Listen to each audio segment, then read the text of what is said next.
Hey, my name is Matevz, and in this video I'm going to show you how you can outsource video editing so you can get better results faster and grow consistently on YouTube.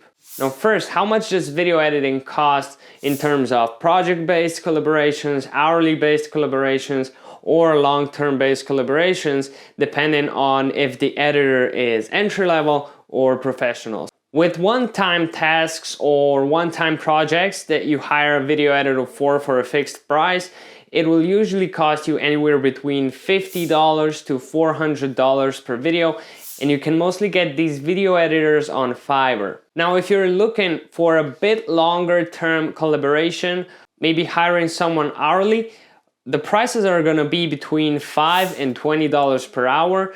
And you'll notice the biggest difference in quality goes from $5 to $10 an hour, and then from 10 to 20 is just small differences. Maybe somebody's more of an expert in animation or sound design or something, but usually going from $5 to $10 an hour will be the biggest quality difference, with $5 only being able to cut the video according to your instructions, and the people at $10 an hour will probably already put some of their creativity in and maybe cut out some sections that weren't fitting in terms of the overall subject or story arc even. Now, when we hire video editors for our agency, we usually look for somebody who has a lot of attention to detail and some past experience. The ideal hire is usually the person who's just starting out, is talented enough to have an eye for visual quality, and has some projects already lined up so you can see their work, because this person will usually cost less because they have less experience, but they will bring good results because they are motivated to learn, and they usually improve very quickly. With this kind of talent, what you'll also notice is probably if you do a test project, the test project will be a lot better than their previous references, because with each video they get so much better because they have a passion for learning about the subject, that even a test project will be better than the video they made last month for another client that they may use in their portfolio. So where do you find good video editors? There are 3 platforms we usually use to hire video editors, and I'll just go over them quickly. And choosing the platform will be governed by what kind of projects you want to make, what kind of a collaboration you want to have.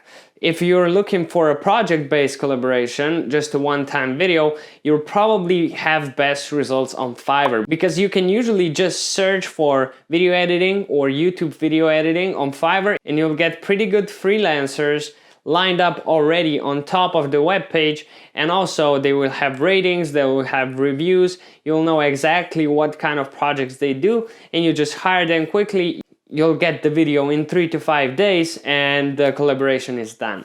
Now, if you want to grow your YouTube channel long term, you'll probably be looking more at hiring someone at an hourly rate, because they can edit videos consistently for you, for example, monthly or weekly if you upload weekly. Now, for working with freelancers who charge hourly and want to work more longer term or mid-term, we found it's best to move to Upwork, because Upwork lets you post a job post and wait for the talent to apply. You can also invite different people who you find on the platform to join that job post and provide references and past projects so you can decide better between them. The good thing about Upwork is you can get good talent pretty fast, have good data about them, but the problem is most of them are freelancers and they want to be freelancers for the foreseeable future, and that makes them not a good fit if you want to eventually hire somebody full-time.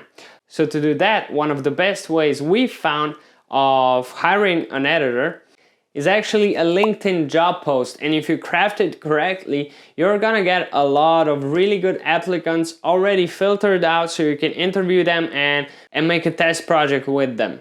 So what kind of hiring process do we use to hire our video editors? If you're hiring on Fiverr, you don't need a complex process in place to hire a freelancer. You just click a button and they'll start to work with you. On Upwork, it's a little bit different, but on LinkedIn, it's most complex. The first thing you will need is a good description of work where you talk about every responsibility that they're gonna have, every piece of work that they will do, and all the terms and conditions that apply to this job. A really good thing to do also is to already include a salary or at least a salary range, so you get only the people you have the budget for applying, and that way make the filtering process of those people later then much easier and much shorter. Now when we do a LinkedIn job post, we outline the whole job already in the LinkedIn job post. We promote it through LinkedIn promotions, and then the job post, and this is important, it doesn't lead to the LinkedIn apply form where they send you an email. It leads to an external website where we just repeat everything, add a video of me explaining what they have to do on the job, and add a form where they can put their data that's required in. Now this form is really key because you get a lot of information about what kind of mindset they have, what kind of experience they have, and what kinds of goals they have, but also you get to include filter questions. And this has narrowed down our hiring process from like hundreds of applicants to at the end having only 25 to choose from, because when we do those forms, we add questions like, we add a random number like 9563145, and then what they have to do is, for example, count all the fives in the string of numbers and add them up and multiply them by 6, and then write the results in the form below. Now this filters people who have attention to detail and the people who don't have it. On the other hand, in the job description and on the website and in the video, we say it 3 times that they have to add a certain number in the want to add anything more question of the form. And that way we see who's read the description fully and who didn't. And this surprisingly always cuts down the people by about 70%. 70% of people don't even read the descriptions either on the LinkedIn posts or on the website or in the video. So they don't watch nothing and they still apply for the job and they act like they read everything. So you filter out those people, you filter out the people who don't have attention to detail, and out of 200 to 300 applicants, you're left with only the ones that are interested, that have attention to detail, and that also did read the job description, and usually there's about 25 to 30 of those.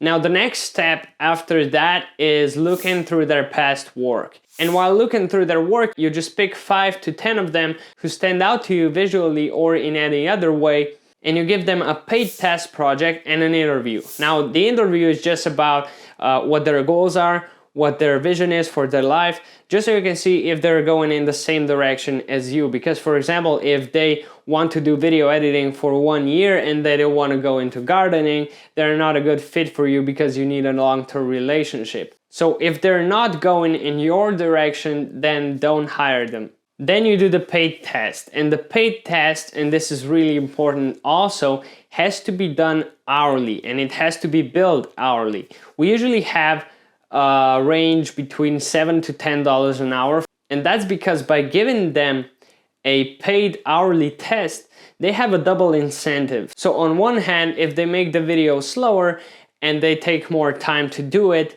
they will earn more money right off the bat. But on the other hand, if they are faster and make a good quality video, they will earn less money right off the bat, but they may earn more money because you will hire them for it. This is another filter to filter out people who only look at the short-term benefits, which will usually not be pleasant to work with also. And on the other hand, the people who focus on long-term benefits, who will also be able to have long-term goals that you have for your company in mind when editing your videos and improving on the previous ones. Now there's only 2 things we do after we decide who to hire, and that's we first start part-time to see if they're good, see how we collaborate, and if we're a good fit. And we have an immediate termination notice for the first 2 months, So if they're not a good fit, we just tell them we won't be working together anymore, and the contract gets terminated immediately. Now, I was a video editor before I started this company, and I understand that if you come from another background and you don't have experience in video editing, it might be hard to determine who is a good video editor and what to look for in a video editor. So here's a couple of things that I've noticed have the biggest difference in terms of the quality and also of the quality of the relationship that your video editor has with you. The first thing is how creative they are. And you can see that by looking at the test project and asking yourself, have they added anything in that's outside of the scope that you gave them, but still inside the overall guidelines. And this won't work if you micromanage them or try to make everything perfect with specific timestamps or stuff that they have to put in. If you just leave them to work and they can use their creativity, the creative ones will usually add some stuff in that's additional, but still inside the overall guidelines you gave them. The second thing is speed. So have they completed the task on time or before time, and have they used very little time to do it when it comes to the actual work hours they put in. And they have to do it fast, which probably means they will only have a small number of hours clocked for billing at the end of the test project. The third thing, and this is almost the most important one, is communication. So here they have to understand the task fast, but then ask a lot of questions to clarify certain direction that you gave them, and also questions that ask about your overall brand and goals that you want for this video. So what is this video for?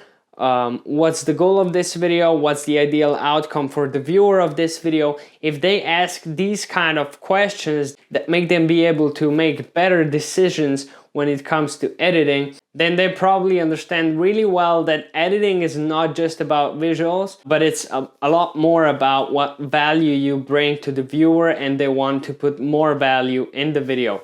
And that's a really good sign. Now, there's also a couple of red flags you have to avoid if you want to avoid hiring a bad video editor. The first one is just lack of communication and late replies. The second one is not following your guidelines and the description and missing out on basic tasks that you gave them. And the third one is totally missing the visual style that you want from them. Now, the last one can only work if you gave them good directions in the first place. And how you do that is you just send them a couple of examples of videos that look good to you and that you like to imitate, so they can take inspiration from them or from those channels and create a mashup of those that will usually result in a good visual styled video. Now, most people think video editing is the most important part when it comes to growing on YouTube, but it actually isn't. It's actually only 20% of what it takes to grow on YouTube, and the 80% is keyword research and research on what topics work and what topics don't work. And if you miss this part, you can make the editing as good as possible and make it work less, and your video still won't work because there's no demand for it.